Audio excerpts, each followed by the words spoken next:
महाराज सदारल साहब की फरमाइश है स्पैशली तौर पर कि उन्होंने दिनों से दौड़ा कि तुसी आप आया दे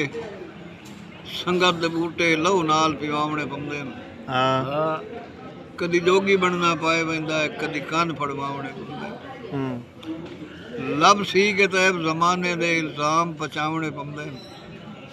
भावें संगत दे जेवर लोहे होवें हर हाल हटावणे पौंदे ससी तो बाजान किसे पूछया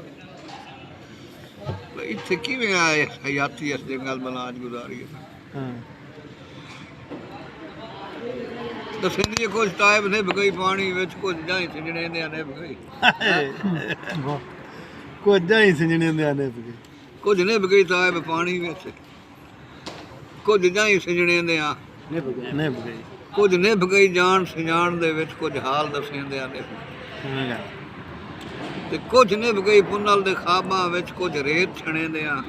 ने भगई रुत जेड़ी हार सिंगार दी हा ओ खार छिकेंदे ने खार छिकेंदे रुत जेड़ी हार सिंगार दी हा ओ खार छिकेंदे ने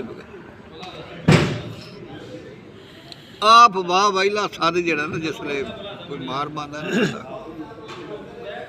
ये मेरा लहू ताई खान दा सिर सदका है लाख खार चुसेंदे वते वाह वाह मैं बहुत मशहूर उनांदी हाँ मेरे नाल बुलेंदे वते एक वलोना है ना तो वलोने जो काशा बरामद हुई उस मुखातिब हुई मेरे कुठे जज्बे वे पुनला तैनू हकला देंदे वते उदा केथों मैं मजबूर दा बहुत जदा झखड़ कजेंदे वते भाईजान नित दीगर वेले सुनदी हा रोल गई एक लफ्ज जंगल च कहीं पुछना दस बंबोर दी मलका के लद्दई खार पुनल पई कड़क के एक ते लथक हिजर दी थई पार वजूद खजल च निरा हिजर पुरी गया रेत दे विच आगा जड़ निकलदी है थल च वाह वाह ए ओदे हिजर दी पे निकलदी है